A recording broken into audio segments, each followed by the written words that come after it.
ربیع الآخر ربیع الثانی کا مہینہ ہے۔ حضور سرکار غوث پاک رضی اللہ تعالی عنہ کے نام سے یہ مہینہ معروف ہے۔ آپ کی ذات، آپ کی شان، آپ کا مقام، آپ کا مرتبہ شرق و غرب، عرب و عجم میں بڑا معروف ہے۔ آپ کے القاب، آپ کی عبادات، آپ کا کردار، آپ کا علم اور آپ کا عمل سب نمایاں اور دیگر اولیاء پر فائق ہے۔ آپ کی ذات کے بارے میں اتنا کہہ سکتے ہیں کہ پیر پیراں میر میراں، پیر لسانی، پیر دستگیر، فرد الافراد، سید الاسیاد، تاج الاوتاد، قطب الاقطاب، مرجع الابدال، برہان ہدایت، مرجع ولایت، مرکز غوثیت، محور قطبیت، زعیم العلماء، سید الاولیاء، امام النجباء، سید الاتقیاء، سلطان الاصفیاء، نجیب الطرفین، غیاث الدارین، غوث الثقلین، غوث الاغواث، الغوث الاعظم، محبوب سبحانی، قطب ربانی، شہباز لامکانی، قندیل نورانی، غوث سمدانی، محی الدین، سیدنا سید ابو محمد عبد القادر الحسنی والحسینی رضی اللہ عنہ وارضاہ عنا وجزاہ اللہ عنا وعن جمیع المسلمین احسن الجزاء۔ یہ آپ کے القاب میں سے چند القاب ہیں جو میں نے عرض کیے ہیں۔ سرکار غوث پاک رضی اللہ تعالی عنہ یکم رمضان المبارک 470 سن ہجری میں پیدا ہوئے، اور آپ کی شان کیا تھی؟ تفریح الخاطر میں علامہ عبد القادر اربلی علیہ رحمہ فرماتے ہیں کہ جب سرکار غوث پاک رضی اللہ تعالی عنہ کی ولادت ہوئی، جس رات آپ کی ولادت ہوئی، اس رات آپ کے والد ماجد نے سرکار دو عالم نور مجسم صلی اللہ علیہ وآلہ وسلم کو خواب میں دیکھا۔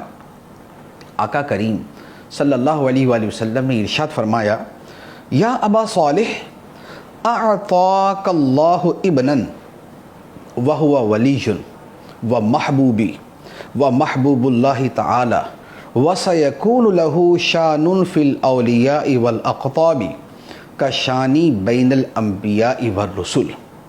اے ابو صالح، یہ غوث پاک کے والد گرامی کی کنیت ہے۔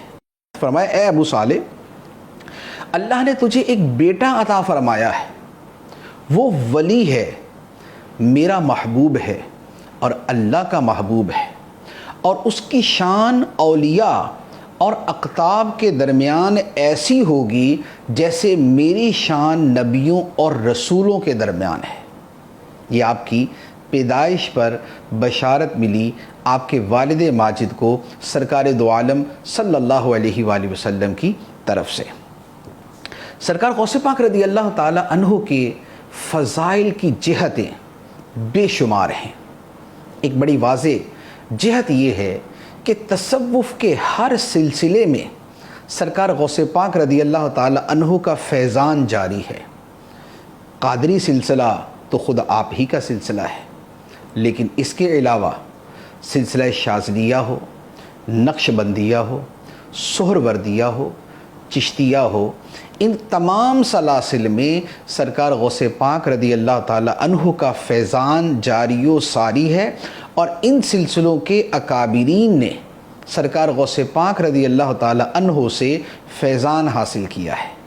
حضرت سید احمد کبیر رفاعی رحمۃ اللہ علیہ عظیم الشان ولی ہیں۔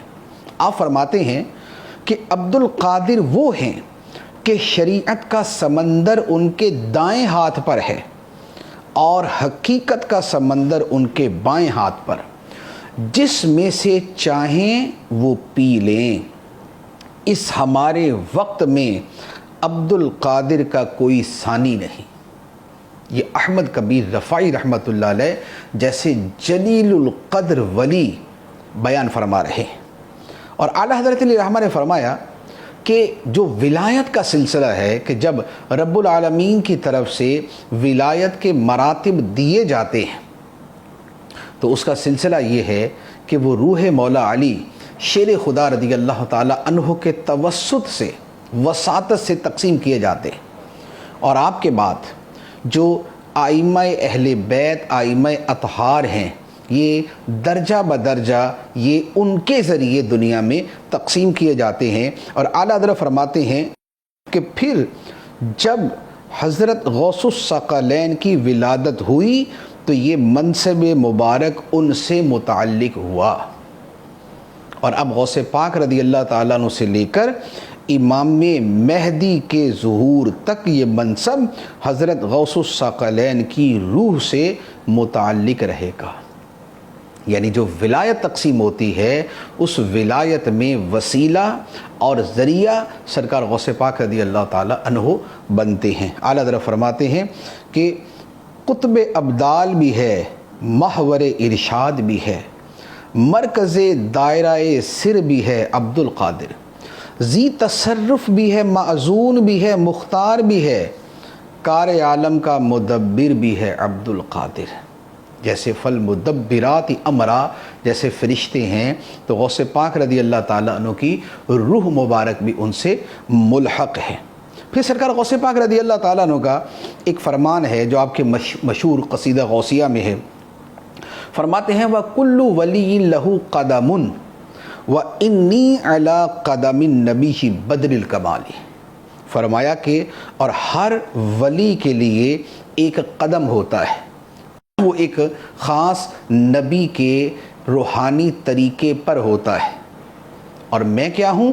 سرکار غوث پاک فرماتے ہیں وَإِنِّي عَلَىٰ قَدَمِ النَّبِيِّ بَدْرِ الْكَمَالِ، میں سرکار دو عالم نور مجسم صلی اللہ علیہ وآلہ وسلم کے قدم پر ہوں جو کمال کے 14ویں رات کے چاند ہیں۔ اسی لیے سرکار غوث پاک رضی اللہ تعالیٰ عنہ سے جن فضائل کا ظہور ہوا وہ عکس ہیں، وہ فیضان کی تجلیات ہیں جو سرکار دو عالم صلی اللہ علیہ وآلہ وسلم سے فیضان ظاہر ہوا تھا اس کی۔ اب آپ دیکھیں سرکار دو عالم صلی اللہ علیہ وآلہ وسلم نبیوں کے سردار ہیں، اور غوث پاک رضی اللہ تعالیٰ عنہ ولیوں کے تاجدار ہیں۔ نبی پاک صلی اللہ تعالیٰ علیہ وآلہ وسلم کی نبوت بے مثال ہے، اور غوث پاک رضی اللہ تعالیٰ عنہ کی ولایت با کمال ہے۔ نبی پاک صلی اللہ علیہ وآلہ وسلم کے معجزات بے شمار ہیں، اور غوث پاک رضی اللہ تعالیٰ عنہ کی کرامات بے شمار ہیں۔ امتیوں میں سب سے زیادہ تعداد، سب سے زیادہ امتی نبی پاک صلی اللہ علیہ وآلہ وسلم کے ہیں، اور مریدوں میں دنیا میں سب سے زیادہ مرید سرکار غوث پاک رضی اللہ تعالی عنہ کے ہیں۔ سرکار دو عالم صلی اللہ علیہ وآلہ وسلم کا کمال خدا کا کمال ہے، اور غوث پاک کا کمال مصطفیٰ کا کمال ہے۔ نبی پاک صلی اللہ علیہ وآلہ وسلم کو دیکھ کر خدا یاد آتا ہے، اور غوث پاک رضی اللہ تعالی عنہ شبیہ مصطفیٰ ہیں، آپ کو دیکھ کر مصطفیٰ کریم صلی اللہ علیہ وآلہ وسلم یاد آتے ہیں۔ یہ آپ کے فضائل کے دریا ہیں جو بہہ رہے ہیں، یہ آپ کے فیضان کا چشمہ ہے جو جاری ہے اور قیامت تک جاری رہے گا۔ ان تمام فضائل، ان تمام کمالات کے ساتھ سرکار غوث پاک رضی اللہ تعالی عنہ کی اگر ذات اور آپ کا کردار دیکھیں تو اس میں کیسے حسین موتی نظر آتے ہیں کہ علم کے اندر آپ کا مقام بڑا بلند، آپ نے علم سیکھا، دوسروں کو سکھایا۔ عمل کے اندر آپ دوسروں پر فائق، آپ نے علم سیکھا اور اس پر علی وجہ الکمال عمل کر کے دکھایا۔ آپ نے خدا کی عبادت کی، اور عبادت ایسے کی کہ اس کی مثالیں قائم فرما دی۔ آپ نے ریاضت اور مجاہدہ اختیار فرمایا، اور 40 سال تک ایسے عظیم الشان مجاہدات کیے کہ دیکھنے سننے والوں کی عقلیں دنگ رہ گئیں۔ آپ اپنے اس عظیم مرتبے کے ساتھ بھی مخلوق کی خدمت کو اپنا شعار بنا کر رکھتے تھے۔ اپنے اس مقام و مرتبے کے ساتھ آپ نے دین اسلام کی خدمت، اسلام کی ترویج، نیکی کی دعوت اور برائی سے ممانعت کو اپنی پوری زندگی کا حصہ بنا کے رکھا۔ لہٰذا غوث پاک شیخ عبد القادر جیلانی قدس سرہ النورانی کے ماننے والوں کو حصول علم میں آپ کی پیروی کرنی چاہیے، عمل کی زندگی میں آپ کی پیروی کرنی چاہیے، عبادت و ریاضت میں آپ کے نقش قدم پہ چلنا چاہیے، خدمت خلق میں آپ کا طریقہ اپنانا چاہیے، اور دین کی خدمت اور نیکی کی دعوت میں آپ کی سنت کو اپنانا چاہیے۔ 11 ربیع الثانی 561 ہجری کو 91 سال کی عمر میں سرکار غوث پاک رضی اللہ تعالی عنہ کا وصال ہوا۔ بغداد شریف میں مزار، اور سبحان اللہ دنیا بھر کے مسلمانوں کے دل بغداد شریف کی طرف جھکتے ہیں۔ تو ہر 11ویں شریف کو اور بطور خاص ربیع الثانی کی جو 11 تاریخ ہے، اس میں آپ کے ایصال ثواب کے لیے، آپ کی خدمت میں ثواب کا ہدیہ اور تحفہ پیش کرنے کے لیے کچھ نہ کچھ اہتمام ضرور کریں۔ کچھ تلاوت، صدقہ، ذکر، درود پاک اور عبادت کا کوئی طریقہ اختیار کر کے ایصال ثواب کریں۔ اللہ تبارک و تعالی ہمیں عمل کی توفیق عطا فرمائے۔ آمین بجاہ النبی الامین صلی اللہ علیہ وسلم۔